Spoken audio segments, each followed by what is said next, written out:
अगर आपके परिवार में किसी को डायबिटीज है और आप ये चाहते हैं कि आपको ये बीमारी ना हो, तो आपको संतुलित आहार यानी बैलेंस डाइट समझना होगा। संतुलित आहार का ये मतलब नहीं होता कि आपको उबला हुआ खाना होगा। संतुलित आहार में आप कचौड़ी, समोसे, नूडल्स ये सब चीजें भी खा सकते हैं, बस आपको उनको बैलेंस करना होगा। डायबिटीज से बचने के लिए आपको आपके खाने में प्रोटीन, फाइबर और फैट को लगभग बराबर रखने की कोशिश करना होता है, और ये चीजें आप बैलेंस कर सकते हैं कचौड़ी समोसा खाते हुए भी। आपकी डाइट में अगर ये तीनों चीजें लगभग बराबर रहती हैं, तो आपको खाना खाने की जो तीव्र इच्छा होती है यानी फूड क्रेविंग जो है वो नियंत्रण में रहती है, कंट्रोल में रहती है, और आपको इस तरह से डायबिटीज से बचाव हो सकता है। डायबिटीज टाइप 2 उन्हीं लोगों को अधिकतर होती है जो लोग संतुलित आहार नहीं ले रहे हैं। जो लोग संतुलित आहार ले रहे हैं उन लोगों को डायबिटीज टाइप 2 होने की संभावना बहुत बहुत कम होती है। आपके घर में जो खाना बनता है उसी से संतुलित आहार बनना है, अलग से कोई भी खाने की शुरुआत करने की जरूरत नहीं है। आपके घर में या आपके आसपास कई लोग संतुलित आहार ले रहे हैं जिससे उनको डायबिटीज नहीं हो रही है। उनके डाइट के पैटर्न को समझने की जरूरत है।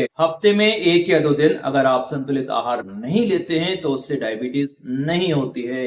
आप अगर 80 से 90% दिनों में संतुलित आहार नहीं लेते हैं और 5 से 20 साल से आप ऐसा कर रहे हैं, तो जाके डायबिटीज की शुरुआत होती है। अगर आप 3 रोटी खाते हैं तो उसके साथ 1 कटोरी दाल का होना जरूरी है, तभी जाके वो बैलेंस हो पाएगा। 3 रोटी के साथ अगर आपने सब्जी ली है तो वो बैलेंस नहीं होता। और अगर आपने 1 समोसा खाया है तो उसके साथ 1 कटोरी दही और 1 ककड़ी होना जरूरी है, तो ही जाके वो बैलेंस होगा। और अगर आपने नूडल्स खाए हैं तो नूडल्स में सोयाबीन की मात्रा ज्यादा होनी चाहिए, तभी जाके वो बैलेंस होगा, सब्जी से वो बैलेंस नहीं होगा। और अगर आपको दाल बाटी खानी है तो 1 बाटी के साथ 1 कटोरी दाल होनी चाहिए, और दाल जो है गाढ़ी होनी चाहिए। और अगर आपने शादी में 6-7 पूड़ी खाई है तो अगले 2 से 3 दिन तक तेल और घी का उपयोग नहीं करना चाहिए। इसी तरह से आपको अलग अलग तरह के खाने को संतुलित करना सीखना होगा डायबिटीज से बचने के लिए।